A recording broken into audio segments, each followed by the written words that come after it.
Hola amigos de Sportstream, bienvenidos a los titulares del día de hoy.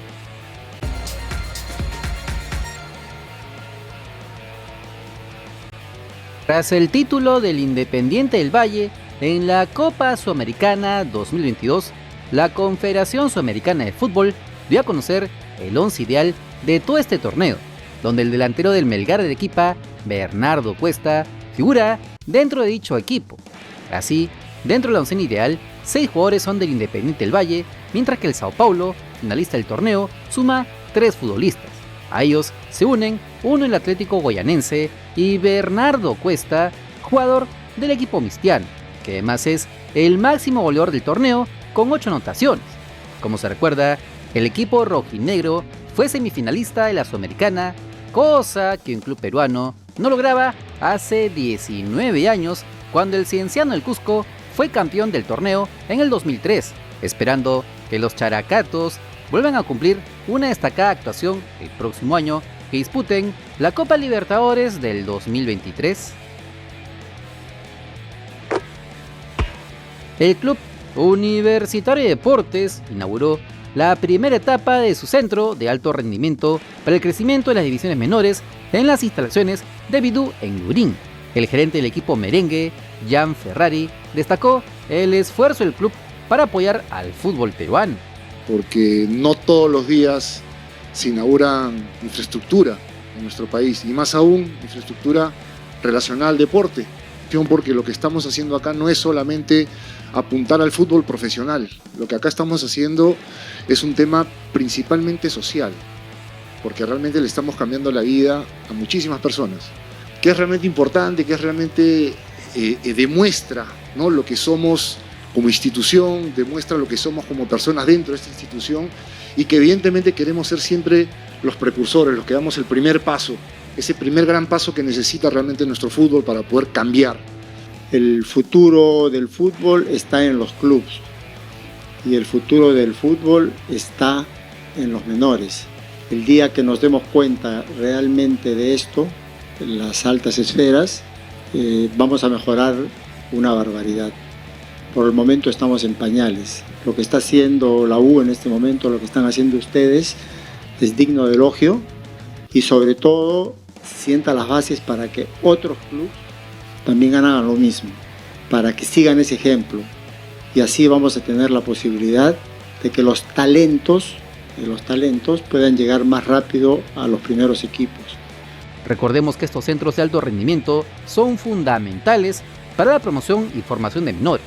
No por nada, el Sporting Cristal es de los clubes que más futbolistas venden al extranjero, dentro de lo poco que vendemos afuera, esperando que más y más clubes miren los buenos ejemplos y empiecen una sana competencia. Y la novela de los derechos de televisión de la Liga 1 Betson sigue escribiendo más capítulos. Como se sabía, la Federación Peruana de Fútbol había vendido dichos derechos a la empresa 1190 Sports en un acuerdo de trabajo asociativo entre comillas.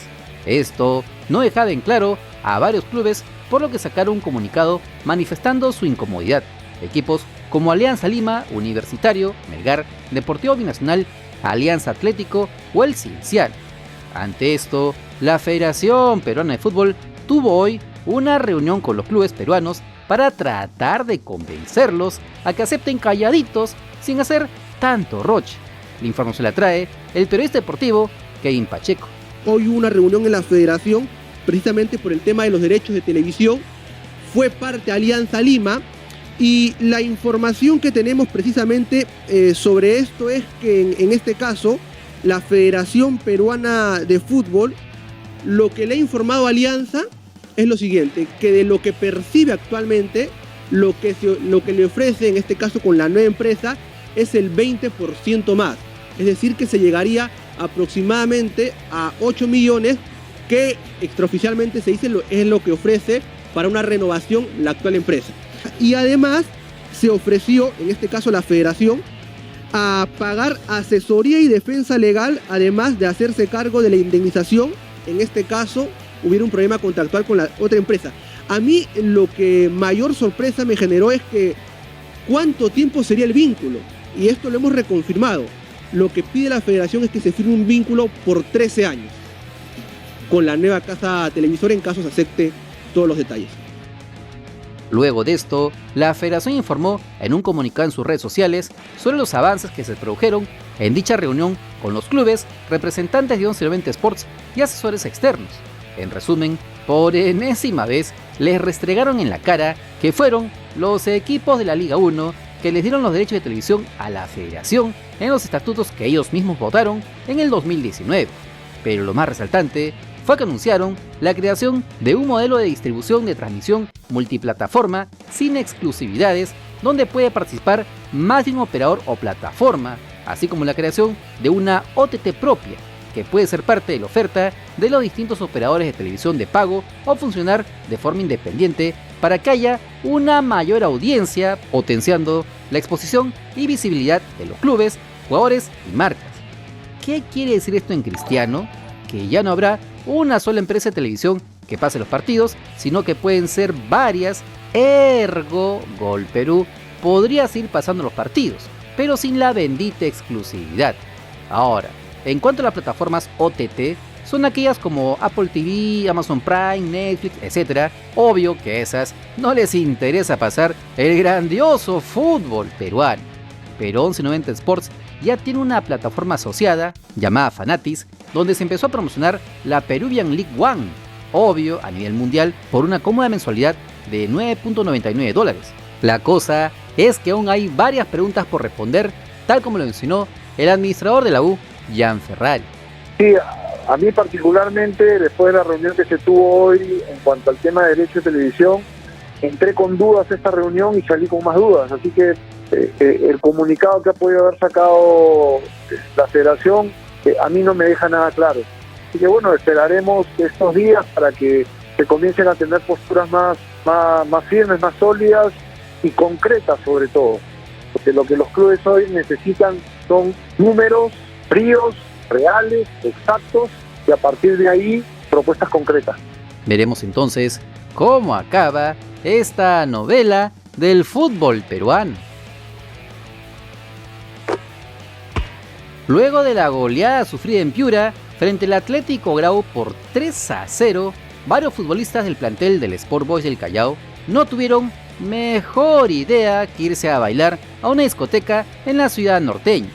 Si bien todos los medios de espectáculo se enfocaron en Rodrigo Cuba, mediático personaje vinculado a la farándula, lo cierto es que no fue el único jugador del equipo rosado que estuvo en esta fiesta luego de perder sin pena ni gloria el jueves pasado. La información la trae el periodista deportivo Gustavo Peralta. Esto ha dado pie a saber de que no solamente era Rodrigo Cuba, sino que hay otros jugadores involucrados. ¿Otros? Estamos hablando de casi 8, si no es 10. Por eso la administración ha abierto la investigación. La investigación de la administración incluso implica no solamente las imágenes en este caso de Amor y Fuego con el tema de la discoteca, sino imágenes que el club ha tenido acceso del hotel. De cómo salieron y cómo entraron, cómo regresaron. Yo ponía ahora la información de que Rodrigo Cuba y Patricio Álvarez se habían acercado a la administración a solicitar, en este caso, a aceptar el error para tal vez minimizar un poco la falta. A raíz de eso pude conversar con otras personas y me cuentan un poco que desde el lado de Patricio Álvarez no hay una investigación directa, una comunicación entre las partes, entre Patricio Álvarez, su abogado, su papá, o en este caso el club, para empezar un tema de legal ante la falta, comprobada o no, y que tampoco había pronunciamiento del club ante la falta. Entiendo que más tarde, tal vez, o mañana Boys se va a pronunciar al respecto. En Boys han valorado el hecho de que Rodrigo Cuba, por ejemplo, se haya acercado a solicitarle disculpas, pero de los otros no. Entonces lo que quiere el club es, ok, los otros saben que han estado ahí y no se acercan, a ellos les viene la sanción más dura. Okay. La cosa es que la dirigencia rosada está entre la espada y la pared, ya que tendrían la sartén por el mango para sancionar drásticamente a sus jugadores. Sin embargo, tras los puntos perdidos por falta de pagos, el club tendría una reducción de hasta 7 unidades en la tabla acumulada, lo que podría complicarlo con el tema del descenso. Es así que estarían evaluando cómo actuar ante esta complicada situación. No te olvides que si quieres estar enterado de las últimas novedades de nuestro balompié, solo suscríbete al canal porque somos el canal del fútbol peruano. Si te gustó el video, dale like, comparte, suscríbete con la campanita. Nos vemos en el siguiente video. ¡Chao!